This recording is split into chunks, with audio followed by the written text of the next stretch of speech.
Okay, this is like my 10th video of the day or something. Yeah, that YouTube algorithm is gonna be out the window.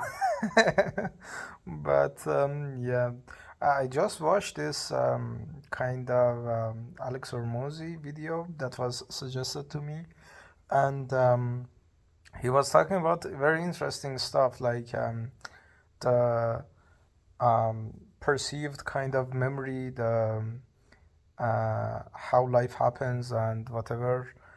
And the main point was just win because only winners are remembered rather than failures and losers. And no one is gonna say, "Oh, I wonder whose fault it is that this guy is actually in suffering or whatever."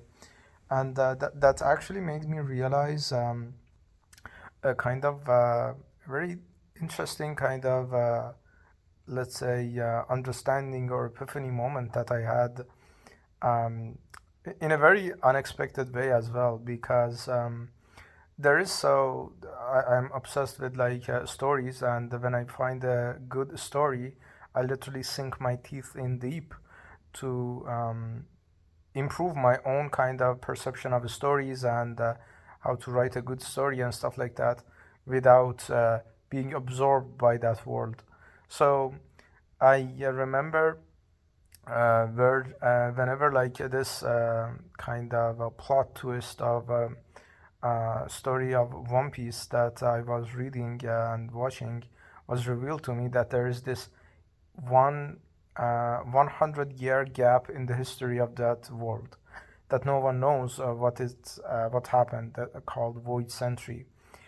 So I stumbled upon like maybe 2 or 3 years ago a video that had idea about this void century, the kingdom that existed there, and it was at the same time that I was kind of deep in philosophy and debating existence and everything with my professors, people I knew that were kind of capable people in philosophy with a PhD, like in existentialism or whatever.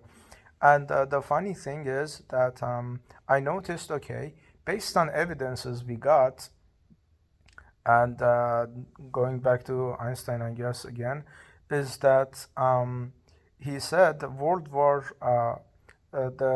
fourth World War is gonna be with sticks and like very like non-civilized weaponry, because the third World War would, if happens, to be honest, it has happened. If um,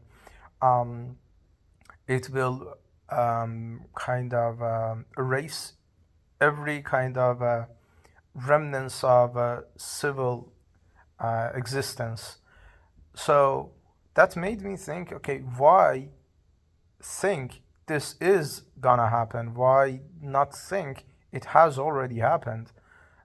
Especially, funny enough, I had this theory before the recent kind of observations about the pyramids that they go even fucking deeper. I had this thought that, okay, there is a kingdom of Mu, if you look it up, that this kingdom is literally peak of human technology. That is even root of the Egyptians, the Romanians, the fucking Greeks, and all of the fucking good and what you call good times of human existence and history. That it is perceived to have a nuclear weaponry, or even what you call the sci-fi things that we have, like let's say, um, is it like kind of transportation with like holograms, all of that, and that made me realize, okay, what if, just a theory out there, just what if this whole thing is just a repetition. Even the every single word I'm saying, not only in essence but only in actual like form and shape, has been said before. Let's say in I don't know age of universe, but let's say in past kind of existence, in the age of whole existence. And because it's a very trippy topic, that time makes sense in moving of the matter, and matter and kind of what you call physical form, when it moves by a external force or by a force within it, it creates time in its the passage of its movement. So that made me realize, okay, if time is this kind of a trippy thing, and it can be relative and malleable in any regard, what if everything always was? What if every single word I, Alex Ormozy, or and I'm not trying to be cheeky with having my name with a very highly established person in one line to associate myself with the perceived value of that person. I just mean it as individuals. If me and anyone else, uh, with their ego, with their emotions, with their experiences, if all of this has happened before, not only that doesn't make me unique, that not unique, but unique and kind of um, extraordinary, that hasn't happened before. This kind of 50 billions of variables in each life that hasn't happened before, based on the statistics alone. Like there is this trick that there are more possibilities to flush or kind of order cards in poker, that there are possibilities of human choices. So every time you literally set up the cards, it's literally the factorial math, that it's literally 54 times 53 times 52, and it's like a humongous number.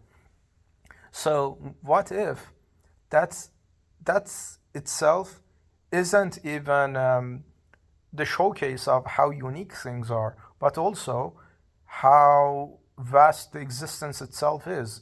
Because if imagine if our technology today is just half of, or even 10% of technology achieved in the past, this by this Mu Kingdom or by this fucking Egyptians and everything, that leaves the possibility infinitely open for us as well as individuals. That okay, if I'm recording a video now, talking literally freestyling things off of my mind, and this is kind of statistically fresh because I'm literally coming up with ideas as I'm literally rolling with it, and I have had like billions of experiences that is unique to me, this making this a unique perspective on life. What if all of this has happened before? What if the same exact existence has happened billions of times and countless times? So this gives you a perspective that okay, what is the practical kind of solution of all of this? That leaves us going back to the Einstein thing, that not only our kind of um, erased existence by the technology of our own in the World War IV is gonna be kind of redundant, and leaves us to the possibility that okay, this has happened before countless times. Because if it has a possibility to happen once, it has the possibility to happen billions of times, because there is a cause and effect for everything.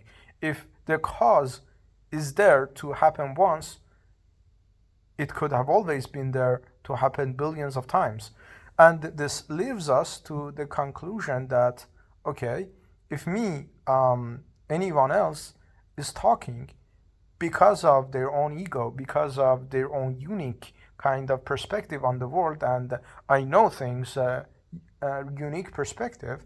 This literally shatters it all and says, no, you're literally billionth copy of you in infinite existence, not billionth copy of someone like you in a parallel universe now. No, you are a billionth copy of someone who has done exactly the same things that you are doing before. And it kind of gives you a post-apocalyptic view on the existence as well, that okay, if anything has happened before and everything has been before, this literally builds a script for us that it's gonna happen and it's inevitable to happen. But if you reduce the, because it's literally limited thinking again, because if you say if everything has happened before, everything could happen now, but because it's unlimited kind of things that has happened before, and unlimited things are gonna happen now and again and again, there's a paradox that okay, because if it's unlimited, why it is repeating itself? Because if it is unlimited, it should be always new and have novelty to it.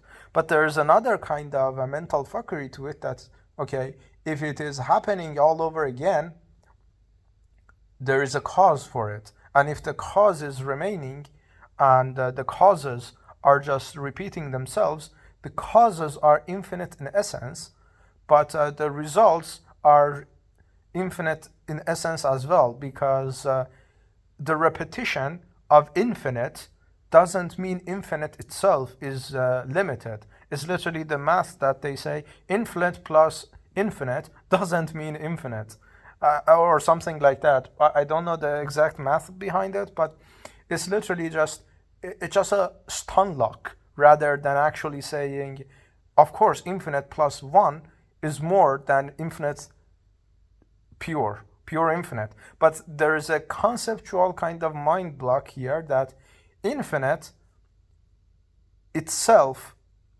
contains infinite plus one itself in it as well. So if you plus one the infinite, infinite is still gonna be infinite. You know, it's kind of a mental fuckery, but everything like leads to one question, that what if all of this are true? What if everything ever said has been said before, and it is infinite and incalculable times, that there is no limitation to it? What is the practical form of that for me and for my existence? If you literally internalize that kind of thought and idea, not only that doesn't make you unique, but also it keeps you being unique, because the only version of you is billions of years apart. So in comparison to everyone living 50 to 100 years, you're unique, you're special. But at the same time, you're not. So it kind of hones the ego into actually pursuit of your individuality, but kind of narrowing it down, because you're not the literally center of the universe. You never were. You never was. And it kind of reaches the interesting balance of being who you are, regardless of whoever living 50 to 100 years says around you, but it still keeps you grounded enough that you know you're not the highlight of universe and existence itself. So yeah, this is a very interesting kind of thing that occurred to me. It had occurred to me like when I was 17 or 18, but it has kind of reshaped itself through different formats throughout the years. Even now, watching the video of Alex Hormozy on ego, on failure, on perceived timelines and perceived excellence and everything, internally and externally, kind of made that thought resurface and yeah, to lead to the creation of this video. But I'm sure